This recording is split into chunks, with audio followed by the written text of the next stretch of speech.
This podcast may contain explicit language, mature topics, and possible spoilers. Listener discretion is advised. Conjoined twins called Siamese challenge life at their first breath. Some twins have been separated and lead normal lives. Others never can. Sisters. They were once one in body and perhaps one in mind. Danielle and Dominique. One loving, one hating, one innocent, the other... Where does Danielle end and Dominique begin? Dominique is okay.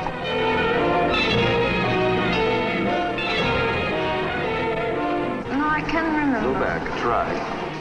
Remember. He's a freak! Freak. He's a freak! Sisters.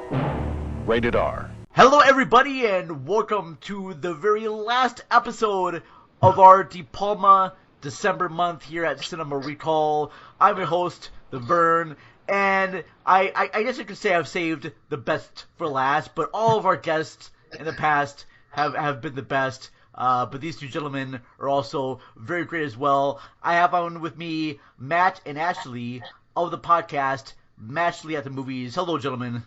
Hello. Hello. Yes, and for our listeners out there, since this is an audio podcast and they can't see your beautiful, handsome faces, can you tell me who's who here? I am Matt. I'm Ashley.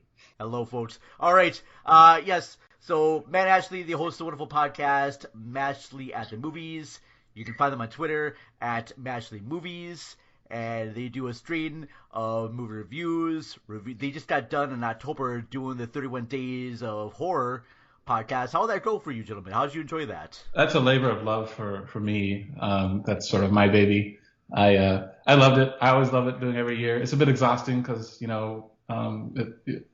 watching 31 horror movies with the intent to record our thoughts about them is just a little different than just watching them purely for fun. But yeah, I love it. Yeah, it's a highlight for me too. I wasn't always a big horror movie fan, but Matt has introduced me to a lot of really good ones, and yeah, I always enjoy doing that now this year. Was there any ones that surprised you, or ones you'd never seen before, or? Texas Chainsaw Massacre. I avoided that movie because, well, the title says it all. It sounds a little too intense for me. Oh, sure. But it's a fantastic movie. Now I won't be seeing it again anytime soon.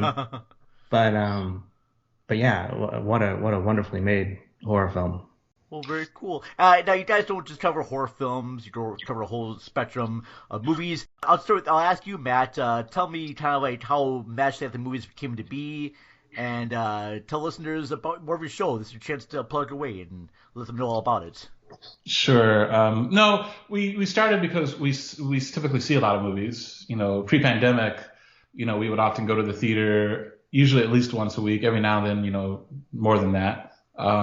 So like people at work would ask me like for my take on movies that were out and new because I saw them pretty much before most regular people did. And I don't know. It got to a point where I'm like, you know what? We should just do a podcast. We should like just do something where people can go to and hear what our thoughts are about the movies. I mean, there's a little ego involved in it, right? But yeah, so that's kind of how it started.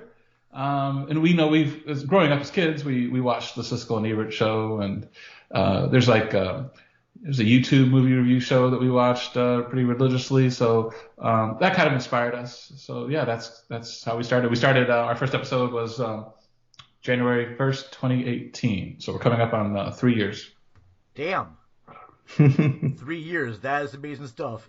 And I love the best about your conversations because you two don't always agree on movies, and that's always kind of a fun thing to hear, but a lot of times you do. And yeah, I love the fact too that you're covering a lot of Criterion features. You can find a lot of their reviews and their podcasts through their website, mashleymovies.com. I think recently they have, for their Criterion, they just released an episode on a review of All the Heavens Allows. They did reviews of Mank, Sleep with Anger. Yeah, just whole Yeah. slew. You reviewed recently the 2020 version of Rebecca. And Yes. just in one word, Ashley, how would you describe the 2020 version of Rebecca? One word. Colorful. Colorful. Okay, all right. Matt, same question. Rebecca, 2020. One word. No. I want you to do in 3 words. Not as good. Okay. And then to continue on with that as the Alfred Hitchcock version. Yes. Well, speaking about Hitchcock, that's kind of a good little segue in talking about the films of Brian DePalma. Now, I know this guy has been compared to a lot of like Hitchcock films, and even though he's been influenced by him, I don't know if I would call him a ripoff of Hitchcock. What do you think about that, Matt? Is he a ripoff of Hitchcock? Well, no. My short answer is no. In preparation for this podcast we're doing with you, we watched Sisters, and that certainly, I wouldn't call it a ripoff. That's certainly an homage to Hitchcock. There's absolutely no escaping that. However, I was also reviewing, I looked on IMDb to look at his, filmography for the movies he's directed, to see which ones, first of all, that I'd seen, which have been a few. But it's interesting. There are movies that I've seen that I did not, I guess, realize were Brian De Palma films, and I think he goes across a lot of genres. He's got a very kind of varied style or filmography, I guess, at least of subject matter. Mm-hmm. I think he does have an interesting style. Sure. But yeah, no. So I don't think you can pigeonhole him and say, oh, he's just a Hitchcock ripoff. I don't agree with that at all.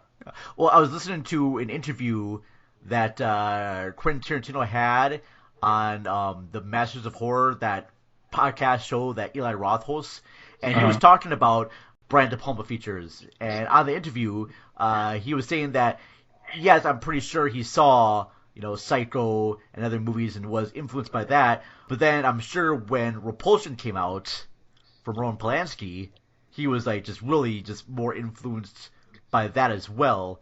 And I think that all directors probably take their influences from different directors. And with Sisters, I got much more of a Repulsion vibe, and even Rosemary's Baby vibe in a way from that movie more than anything from Psycho. It's like seeing those movies done through a different lens. Like, I'm pretty sure that De Palma was using certain techniques because he had the same composer, Bernard Herrmann, composed stuff for Sisters that did a lot of other Hitchcock stuff as well. But then seeing the story of Sisters reminded me a lot of Repulsion and other early Polanski films as well. Ashley, any comments there about De Palma and the influences he has from Hitchcock and Polanski and whatnot? Nothing other than it's pretty obvious with this movie, Sisters. Sure. From the opening credits, right, with the Bernard Herrmann score, I started kind of ticking off mentally all the different kind of homages to Hitchcock. They're strewn throughout the picture, I think. Yeah, actually, we can talk later, but I have sort of some comments about my first viewing and then my most recent viewing of this movie and what I thought about. I thought about it in relation to Hitchcock, so we can talk about that later. Well, let's kind of start off with that. We're gonna just take a small little break right now. I got play some ad spots from some amazing podcast shows, and then we'll be back to talk about Sisters. After these messages, we'll be right back. You are about to witness history in the making. Hi there, this is Todd from Forgotten Films, and if you spend all your time watching new releases, then you need to broaden your movie horizons. And a great way to do that is by joining me for the Forgotten Filmcast. We don't talk about the new releases, we don't even talk about the classics. We talk about the movies that time forgot. On each episode, I'm joined by another film blogger to discuss a film that may or may not be worth rediscovering. So look for the Forgotten Filmcast on iTunes, Podomatic, and wherever you find great podcasts. This podcast is a proud member of the Lamb Podcasting Network. Find the network at largeassmovieblogs.com.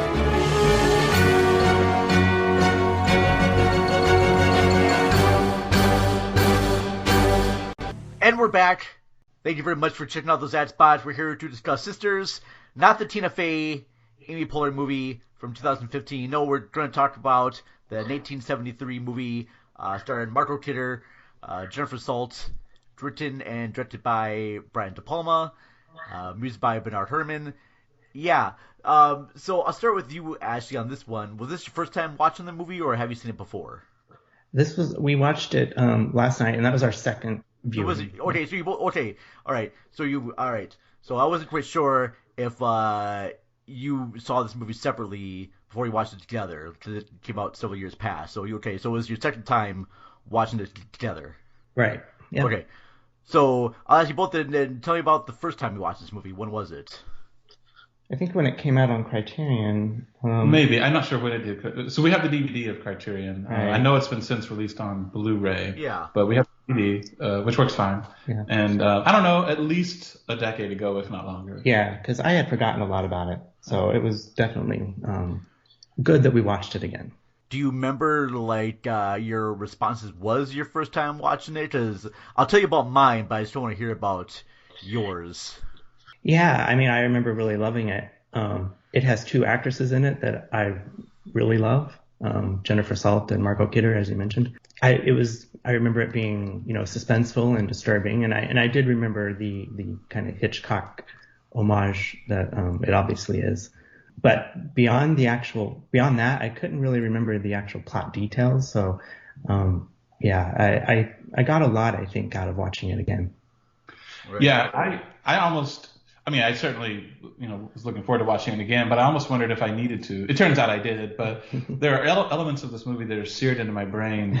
And Vern, did you say it was okay to talk about spoilers? Yes, I should let people know this offhand here, and I will put a warning at the beginning of the show. But yes, there are going to be spoilers for Sisters, and I was trying to figure out the best way to kind of introduce this movie, and so I'm basically just going to read you the IMDb plot description of this. It's not the best, but it's the best one I can find that's not really spoiler free.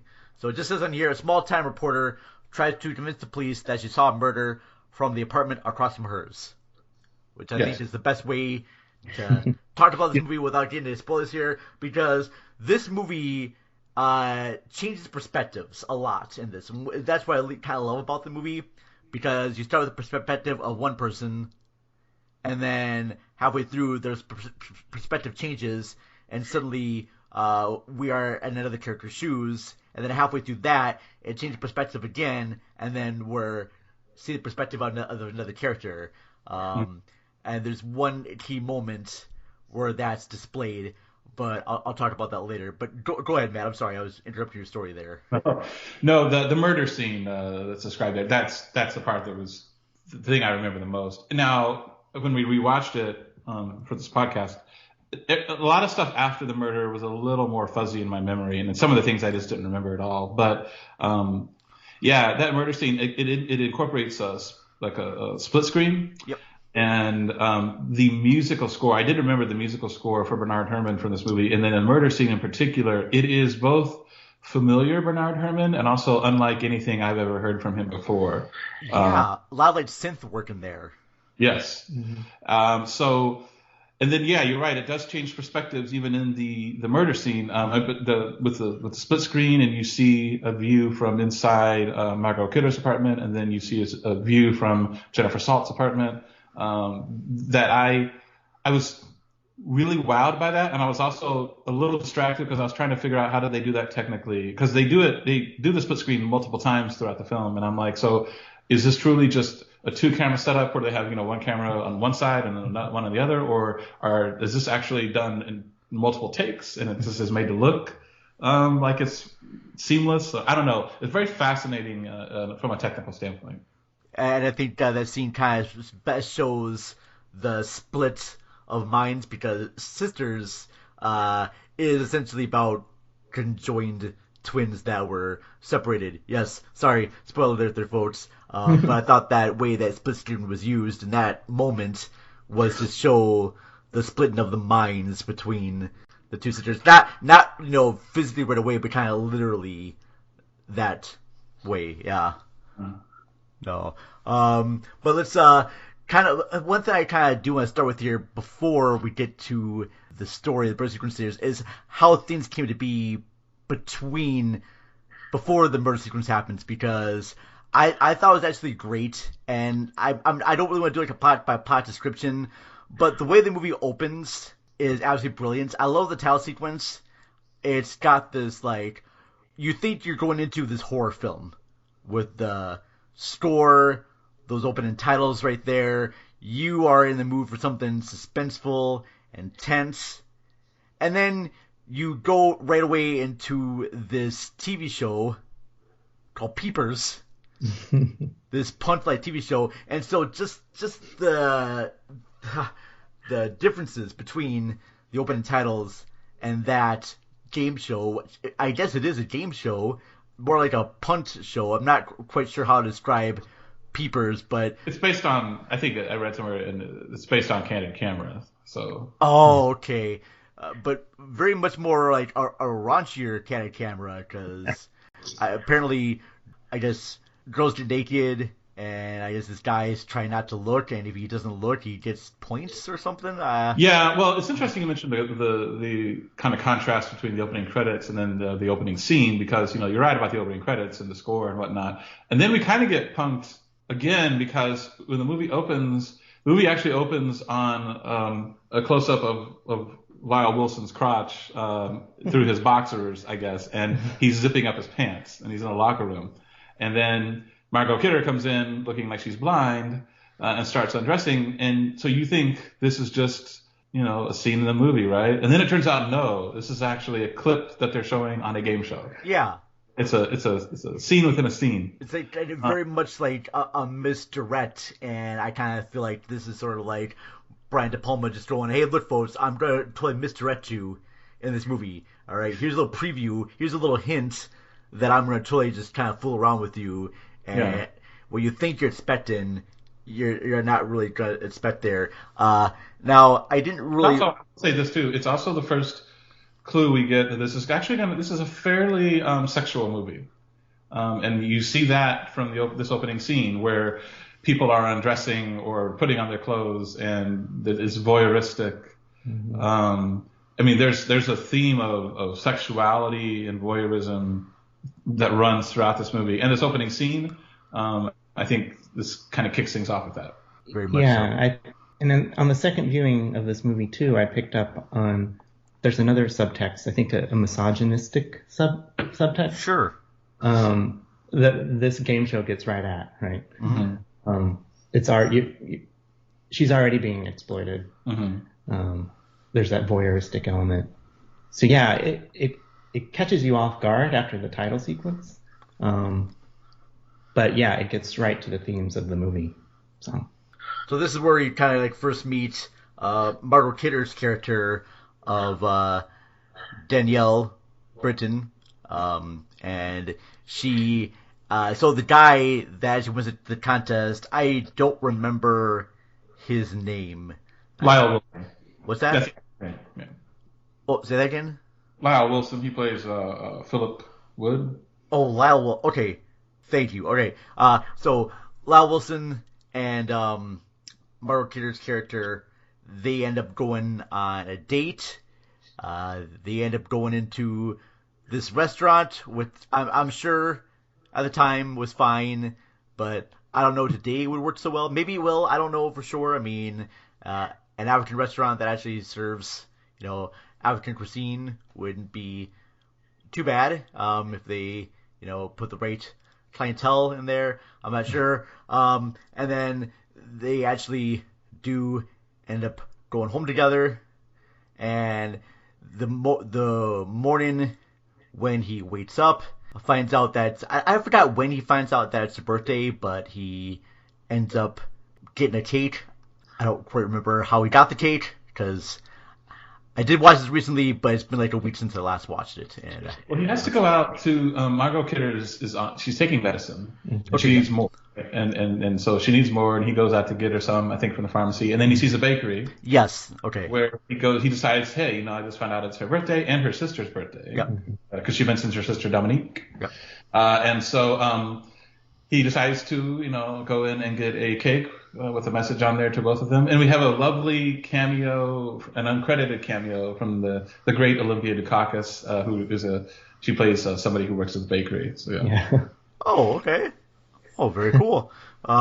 Yeah. Now, the moment when he does bring the cake inside, and I gotta admire this guy's balancing skills to balance a cake with the candles all lit, and he brings it in, puts it right to her. She grabs the knife slowly, because it looks like she's like slowly waking up, and you don't even, like, when I watched it, I did watch like certain scenes of the second time, and the way she grabs that knife is just so gradual that you didn't even notice it's happening until he says, "Hey, what are you doing?" I thought I was going to cut the cake, and then bam, stabs him right away. The score comes on. I'm still always kind of shocked by that moment.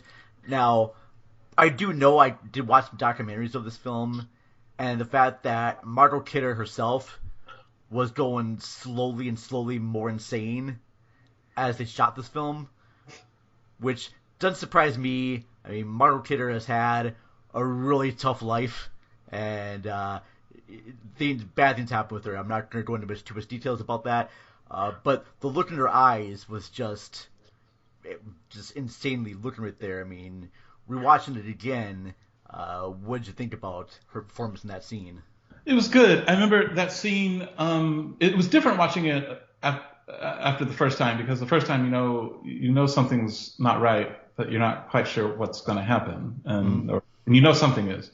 But it was still unsettling. So one thing I want to talk about with this movie and the directing and the editing and whatnot for this film, but when he brings the cake back to her apartment, there's a scene where he gets it out of the box in the kitchen, and he's taking it out, and he's putting candles on it, and he's lighting the candles. And it's interesting that, in certain movies, that scene would be ponderous and unnecessary. You don't necessarily need to see him do all of that to get the point across. Mm-hmm. But it works here because DePalma is creating this undercurrent of suspense and dread. Because, while the Philip character is out getting the cake, we see Margot Kidder's character back at her apartment kind of going crazy in her bathroom. And it's not, something's not going well with her. And then when he comes back in, she's just kind of laid out on the bed, not looking well. He seems a little oblivious about it. But so the fact that we know something's not right, and of course Bernard Herrmann scores in the background helping, but it makes that moment he has with the cake, it makes it work because, like I said, there's this undercurrent of dread. And then, yes, it is still shocking when she starts attacking him. And it's the blood in this movie is very interesting. It's very bright. Yeah. It almost looks fake, but it works because it's just, this movie's almost nightmarish in its quality. It's like we're watching one big long nightmare. So you kind of accept, the non-ordinary nature of how the blood looks and everything. Yeah. The blood kind of reminded me how the blood looked in Suspiria. Mm-hmm. Right. It's all heightened. Very heightened reality there, too, and even some of the blood used in Kill Bill Volume 1. Yeah. Well, let's kind of get into some of the characters in this movie, some of the actors and characters in the movie. I'm going to kind of start off with Margot Kidder. Very, very kind of a small role. She's not in the movie. Well, she's in the movie throughout of it, but her role just kind of like cut down. At first, I thought she was just this actor who was going on a date with this person. I know that she had a sister, and then she kills the guy. Wasn't quite sure why. Later on, we did some things revealed about her, but I really thought that she had some of the most intense performances. Now, keep in mind that when I first saw this movie, the only thing I ever knew Margot Kidder from was Lois Lane in Superman. That's the only thing, that's my only frame of reference. So at the time, I have not seen her just try to play this role. And then when I watched it the second time, I kind of knew more about her past and everything that happened with her. And I was like, oh, okay. All right, so we watched it again knowing that aspects of her mind that for me made it a much more different watch, and I thought her performance was intense. It was very scary. Just know what happens to her later on. But yeah, I just thought she was really good in this one too. I don't know if you guys had any thoughts about her performance in this. Yeah, so I'm a big fan of Margot Kidder. I think she was a really talented actress, and particularly the films that she made in the 70s. There's just a vulnerability to her, and you're right. She did have a rough go of it, and she suffered from mental illness from a young age. And I don't know how much of that informs her performances, but I think it has to. There's just a fragility to her and something a little unstable about her that I've always kind of found intriguing.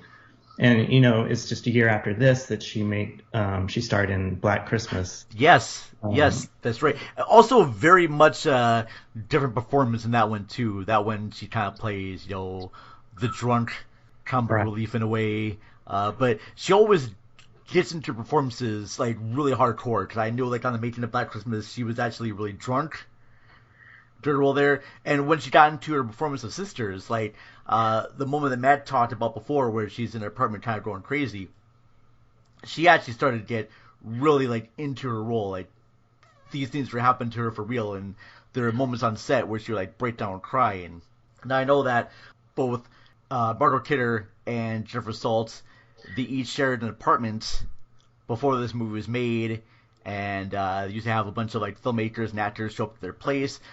This is where they would be introduced to Brian DePalma, and Brian DePalma and Margot Kidder would start dating, and then the three decided to come up with a movie where they would star in together. And I know this movie had a lot of problems trying to get made. I think at one point, too, DePalma and his producers asked a toy store to help put up the money for it, and they did. I think getting the most money for this movie had to be for Bernard Herrmann's score. Let's talk a little bit about Jennifer Saltz's character as the reporter, if you don't mind. Yeah. Or there's thoughts there about Margot Kidder that I missed out on, or? No, I think I agree with pretty much what Ashley said. And he's more of a fan of hers than I am, but I respect her work. It's interesting. I rewatching this again, I was picking up on a lot of, I guess you could call them Hitchcock elements. And I was reminded of Psycho, particularly in a couple of ways, aside obviously from the Bernard Herrmann score. Sure. But the murder scene, for one thing, when Lyle Wilson's character gets killed, that to me is kind of up there with the shower scene in Psycho. As far as like, just like I said, being kind of seared into your brain. It's just particularly, it's particularly frenzied. No pun intended. Yeah. But no, there's a couple scenes. So, and I'll get to Jennifer. I'm going to lead this into Jennifer Saltz's character. Okay. But the first thing I thought about in relation to Psycho is there's a scene in the morning after Margot Kidder and Lyle Wilson's characters have made love and have slept together. She wakes up and she goes into this back room and has this conversation with her sister Dominique, which reminded me a lot of when, in Psycho, Norman Bates he's greeted Janet Leigh at the hotel, and they talk in the back room, and then he goes up to the house and he talks with Mother. Mm-hmm. Those scenes reminded me quite a bit of each other. Mm-hmm. And then, so I do think Margot Kidder she's a constant throughout this movie. However, the presence of her character does dip. Yes. After the murder scene, and Jennifer Saltz's character is introduced, and that then reminded me of, in a way, of the Vera Miles character in Psycho, who we'd never seen in the movie until Janet Leigh's character is killed off, and then all of a sudden, boom, here's Vera Miles, and then John Gavin's back. Now in this movie, Margot Kidder, she's not obviously killed, but she does kind of dip it a little bit in her presence in the film, and then now we are introduced to Jennifer Saltz, who's witnessed the murder. And she, not unlike the Vera Miles character in Psycho, she ends up hiring a private detective, played by Charles Durning, who's always good. Yes, Don Hopper from the Muppet movie. Yeah, he's good. But so yeah, I think Jennifer Saltz is She's good in this. She's very solid. Ashley's a little more familiar with her because I'll let him explain why. But yeah, I thought she's really good in this. Yeah, and I love the way too that we mentioned before earlier how the perspective changes in that split screen sequence because you're seeing the perspective of Lyle Wood's character kind of like looking out the window, and the camera seems to be like pulling out away, and then on the other screen, Jennifer Saltz, you're seeing the camera kind of pull into her, and she's seeing the actual murder, and we're kind of seeing things through her eyes. At first, we're seeing things through Lyle's eyes because the dude's being murdered, he's about to die, reaching out for the window, looking out for someone to notice him, anybody, and he's seeing someone from across the window. We see a face there, but we're not quite sure who it is. And then the other screen, we're seeing it's Jennifer Saltz's character, and she's seeing the murder, and she goes to get help right away. Yeah, I'll ask you, Ashley, about Jennifer Saltz's performance in this. And Sure. So I think this is the only film that I've seen Jennifer Salt in. I was surprised to see that she was actually in 2 prior DePalma films, The Wedding Party and Hi Mom. I'm not familiar with those movies, but she was kind of a regular DePalma actor at this point. But I know her from several years later. She was in the sitcom Soap for 4 seasons. That show ran from 77 to 81, and she played Eunice Tate, who, that show was full of a lot of kind of goofy, kooky characters. She's a more straight-laced character, but it is a comedy, and she was funny. So I've never seen her in a serious role before. So yeah, I think she's solid. I think she's very believable as this journalist. You're on her side immediately. You're wanting her to succeed. You're wanting her to convince the cops that there really was a murder. And so I think she does a really good job here. No. And I thought, she hasn't done a lot of acting. I think she's kind of retired from acting. But I was surprised, looking at her IMDb, she's actually the executive producer of American Horror Story. Oh, very cool. Yeah, so very much still involved in the industry. Yeah, no, that's great. I liked her role very much in this. I thought that her way she investigates and she gets the private detective, which of course played by Charles Durnan, to help out.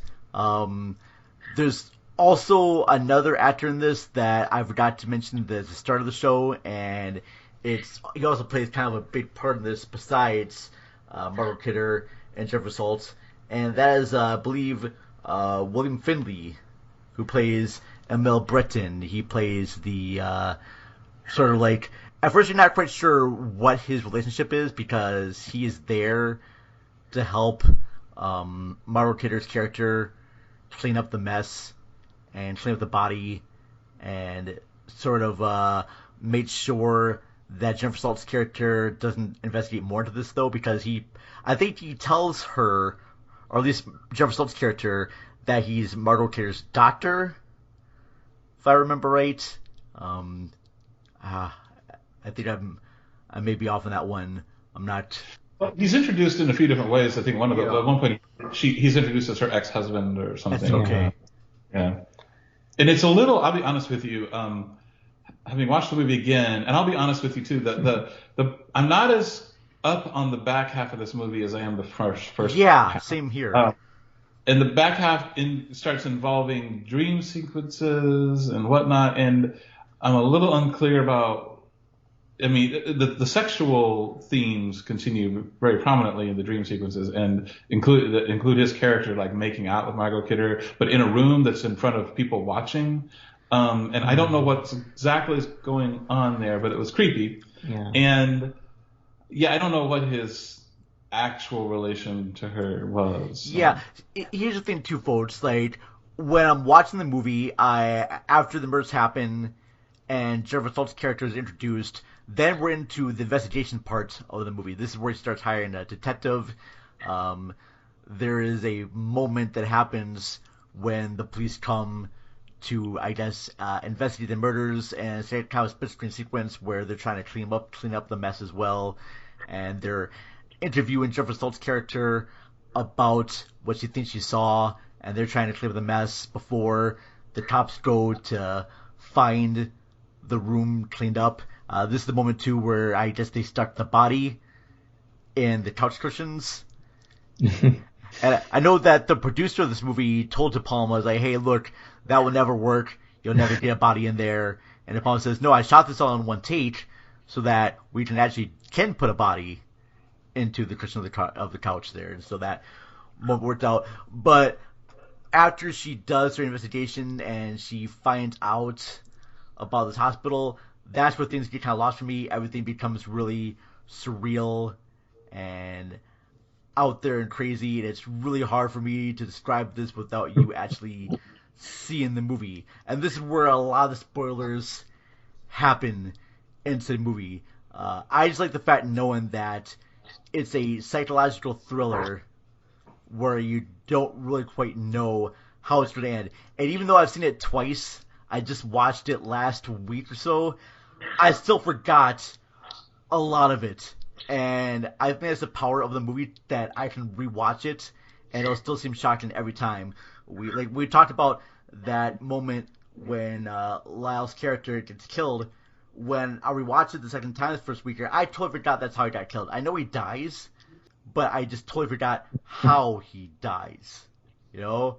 And so the movie just kind of really messes with your perceptions of how things are going to be. And even when we get to Jennifer Salt's character and her investigation with the movie, in fact, even the guy she hires is not who he seems to be at the end of the movie. He's not, the person that he says he's supposed to be in this.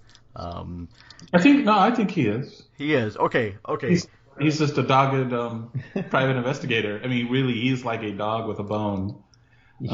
He's actually kind of sweet, the Charles Durning character, the private eye. I mean, he's very, he's kind of the, schlub of a private eye, and he just seems very sincere, and he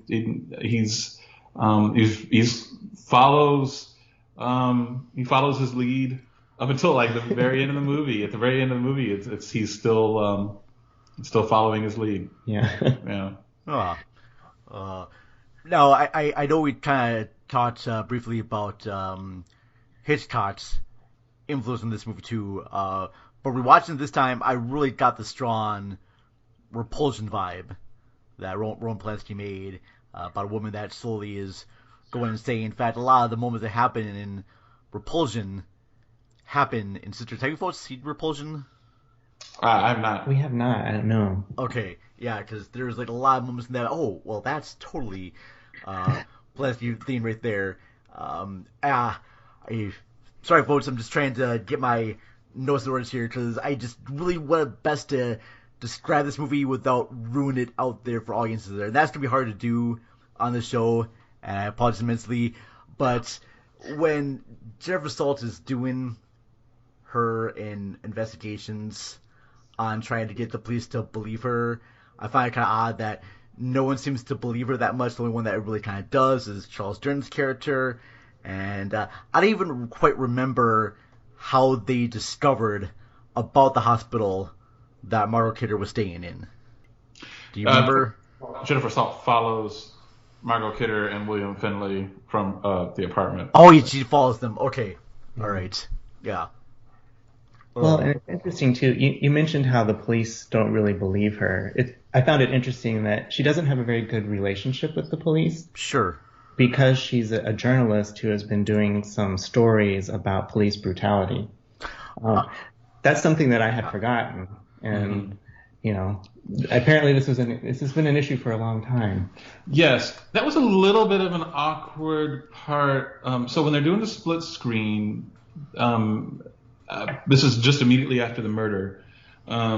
You see on the left-hand side is Jennifer Salt in her apartment, and she's calling the police because she's trying to report the murder. And it kind of awkwardly all of a sudden frames on articles she's written. Yeah. And the headlines where it's talking about, police brutality or police cover-up or blah, blah, it's very negative police things. And I'm just, in those moments, I will say like I said, like you, Ashley, I'd forgotten about that angle, but I was like, why are we focusing on that? What has this got to do, with anything? And then it pieced together like, oh, okay, she's a journalist who has written exposés that are anti-police, so she's got this negative view of them. Right. So automatically when they arrive, they don't like her and they don't really want to believe her. So I think that's an interesting little plot detail. Yeah. Very so.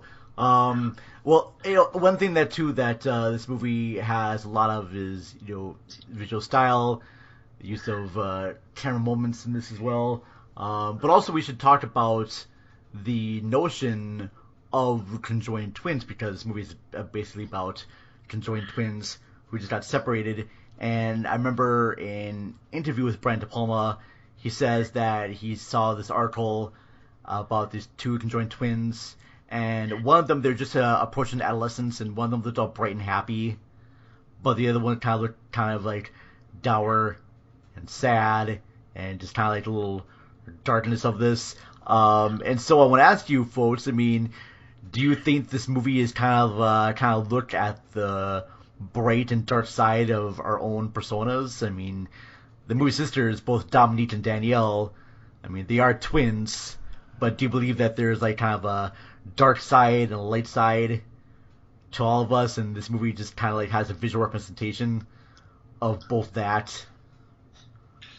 There's a scene in the movie where I forget who's talking about it, but maybe it's the scene where Bernard Hughes. So Jennifer Salt's character goes and talks to I think it's a newspaper office, and the editor, whoever is played by Bernard Hughes, and he sits her down and shows her, because his newspaper had done a story on these conjoined twins a year earlier, and so he shows her like some footage and whatever. It's a big plot exposition. And I think it's him, I could be wrong, talks to her about how there's Danielle and Dominique was the darker of the two. Mm-hmm. Very, very morose, had issues. And Danielle was more sweetness and light.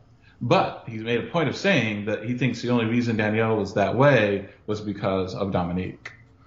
And though I found that interesting, there's a lot of pop psychobabble in this movie. Yeah. And it made me wonder, so on a surface level, because I think your question is interesting, but on a surface level, I did feel a little uncomfortable with how it presents conjoined twins, and not just these two, but I mean conjoined twins throughout history, because it has a little, historical review, and they're just presented as these poor, almost freakish creatures that are unstable. Mm-hmm. And I'm actually wanting to do some more research now, because I'm like, I don't know if that's accurate, or that's just something that they feel like it works for this movie. Now, as far as your question about, is this some sort of like is this an analogy for our own, light and dark halves of ourselves and our personalities? I mean, sure, maybe, possible. I'm stretching the question there. I know that. Yeah. Yeah, I think so. I think that the twins were separated, and I feel like there's a deep psychological impact to that I don't think anyone had planned for. And I think, Danielle is exhibiting, the outcome of that surgery in a way that's very disturbing. Yeah. I also kind of like the fact, too, when William Finley's character is talking to Jennifer Salt and he does that sort of hypnosis on her. I had the feeling, too, that Jennifer Salt's character was the other sister, the Dominique sister, the Dominique to Danielle, who didn't know she had a sister. I really kind of thought that, oh, wow, she's the actual... is the conjoined twin, and they must have like separated her from birth and did something to her to make her not remember who she is, and she's doing this dream hypnosis to maybe awaken that's who she is. But I do think that the William Finley character, who also plays the Phantom in Phantom of the Paradise, one of our previous episodes with the host from Shots in the Plug, be sure to check that out. But when he starts using hypnosis on her to get her to think that she is, because he uses hypnosis on her to like not to stop investigating the murder, saying that there was no murder and everything. But I really thought at a moment there that Jennifer Salt's character was the other sister. Did you think that at any point in the movie, or am I the only one that thought that? Well, I felt like, so yeah, you're describing the part of the movie that gets pretty surreal. Yes, I know. It's just hard to it's hard to kind of discern what's actually happening. I but know. I think there was a part of me watching it this time. I thought that he was trying to kind of embed into her consciousness this idea that she was the sister. And, you know, and there are scenes that you see in her dreams where she kind of looks to be the sister now.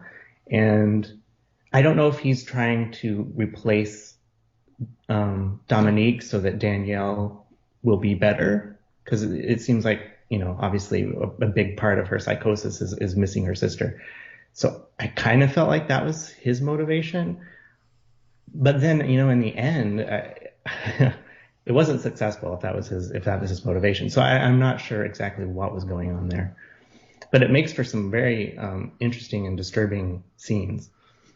Oh yeah, the moment because they actually did get a lot of people with physical, you know, I don't want to say deformities, but physical changes in their bodies right there. Actual real people that were hired at freak shows to be in this movie. There actually was a guy that really had half his face missing, and there was there's 3 triplets who were kind of a pain on set as well. Yeah, I just found that whole notion, because really I'm like, oh, she probably could have been the actual sister, and they didn't tell her about it at all. And this is where the movie really starts to become confusing for me, and the fact is, the only shot I remember of this movie is of Charles Durning at atop a telephone pole looking at this box, which is, I'm assuming, of where the murder victim was that Margot Kidder's character stabs.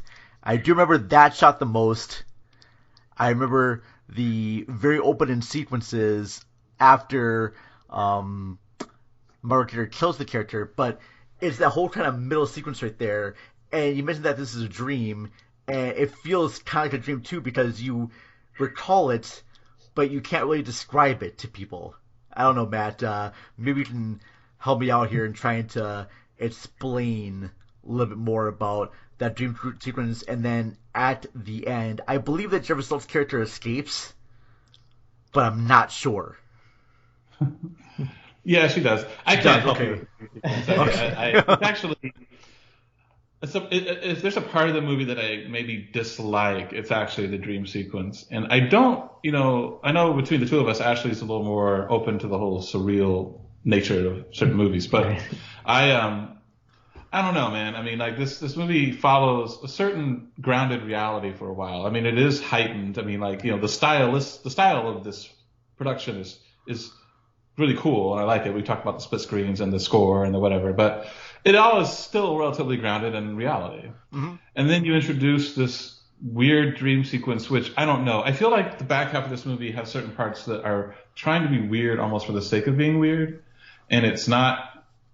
I don't know. It clashes with the rest of the feel of the movie, or at least the first half. And if this were like a David Lynch movie, which is just weird from start to finish, I may be more open to that dream sequence. Sure. But the fact that it exists in this movie is where I have an issue with.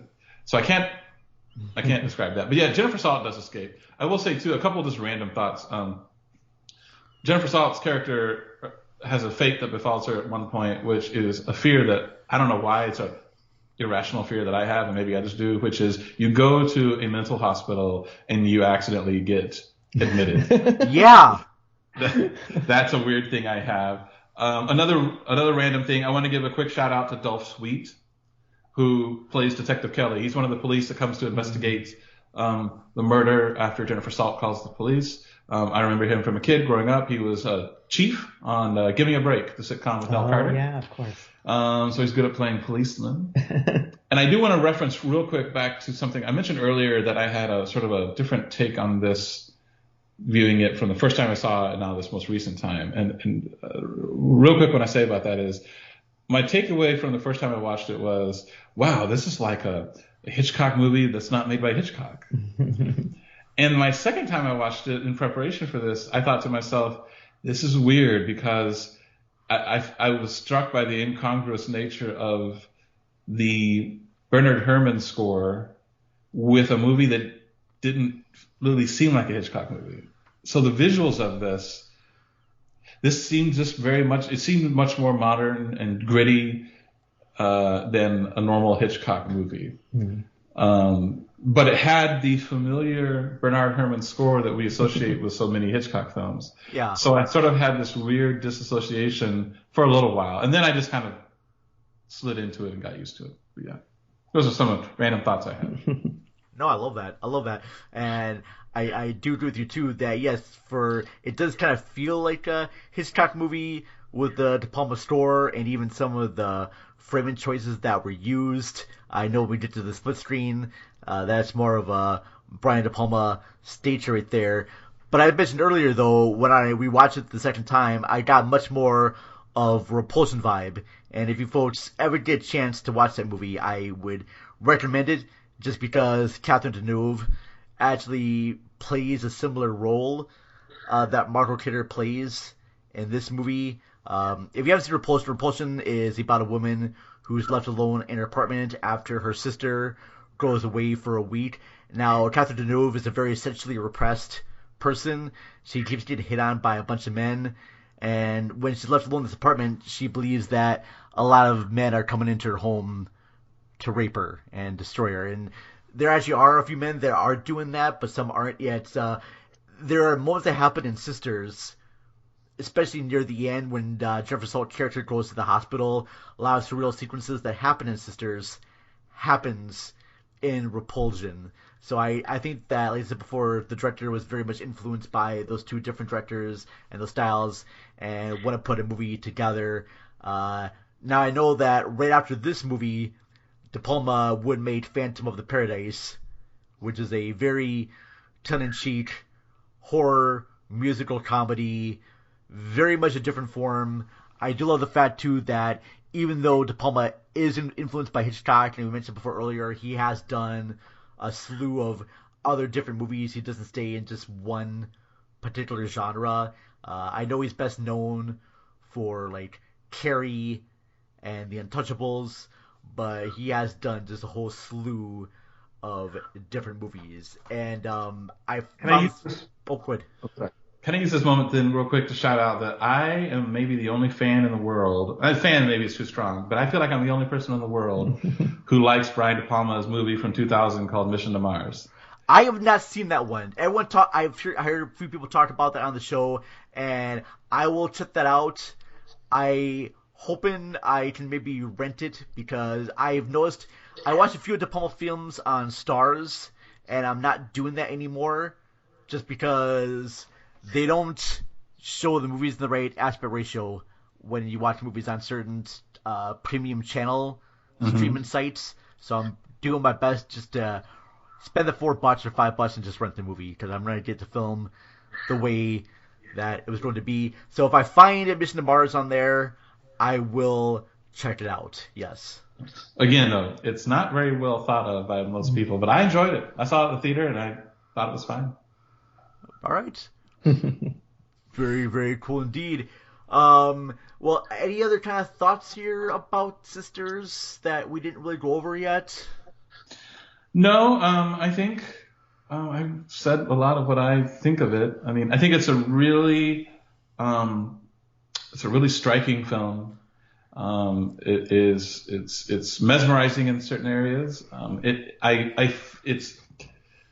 I don't know. It's an interesting artifact too of its time. I mean, you've got the Staten Island neighborhoods. You've got the scenes with. I love the establishing shots of you see like the Staten Island ferry with Manhattan in the background. This film was filmed in early 1972, so you see the World Trade Center under construction in the background, and so I like the look and feel of it. I like the establishing shots. I like the score. I like the De Palma split screen, stuff he's got going on there.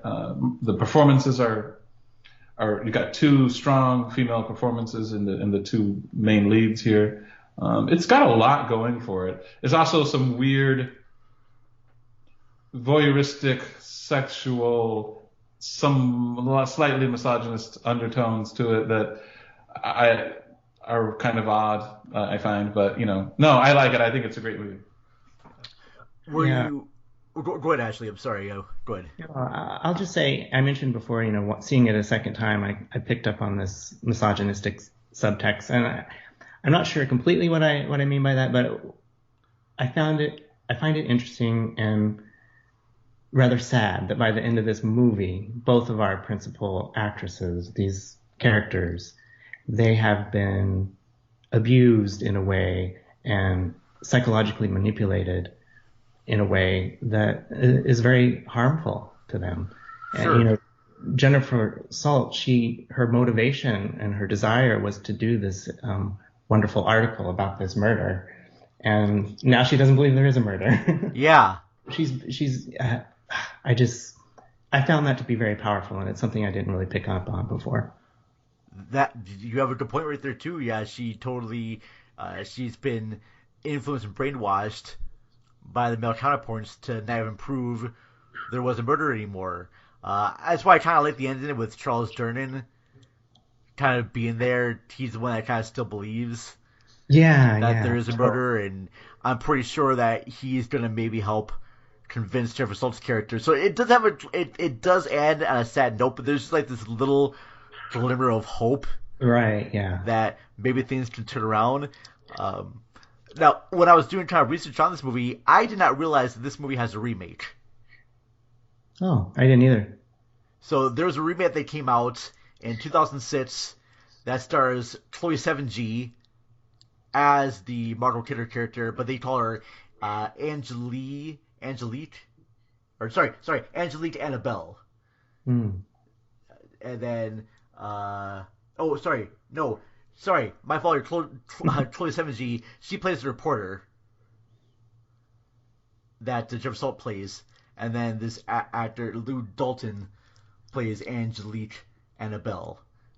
But yeah, it's a remake that came out in 2006. I remember vaguely seeing boxes of this movie because I used to work at a video store. And so when I saw the box of Sisters, I looked up on IMDb and saw there was another version of Sisters. Like, well, I should watch this version first.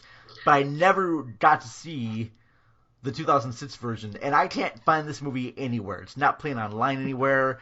If I have to find it, I'll have to buy the DVD on eBay because this movie kind of went into obscurity. The critics all gave it a really low score. It was so low that it was supposed to have a theatrical release, but it never did. I'm vaguely curious about the movie just because of Chloe Sevigny, because I do like her as an actor, but I'm just not entirely sure. I'm always fascinated by remakes, even though I hate them.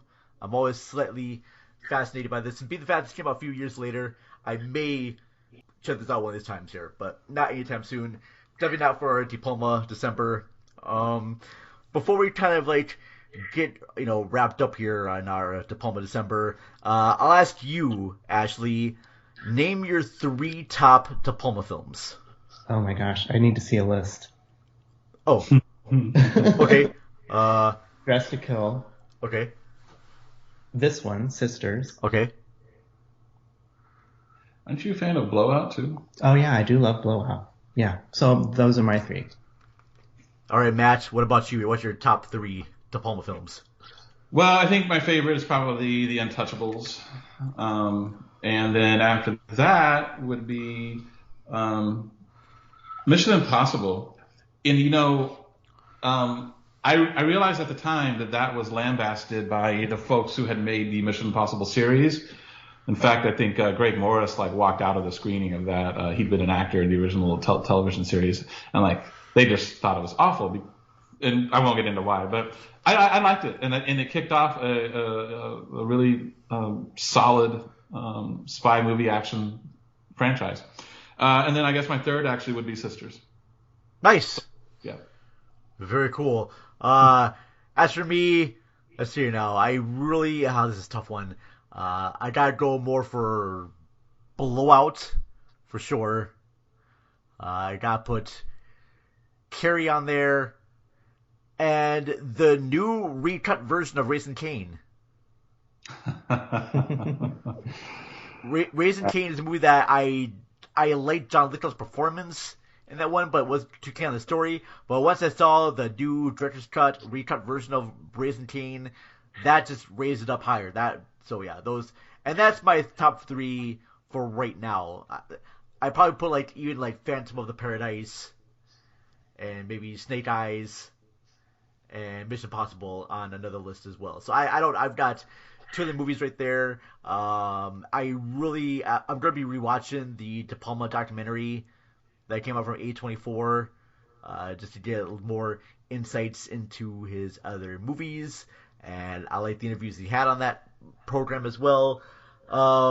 I didn't get your scores for Sisters, and I apologize about that. Matt, out of 5 stars, what would you give Sisters? 4. 4. And Ashley, what about you? I think I'd go 4.5. 4.5. Okay. I'm gonna give Sisters out of 5. I'm gonna just give it a solid. I'll give it about a 4 as well. I mean, the only downside of the movie I see is the kind of moment in the hospital, the whole dreamlight sequence there.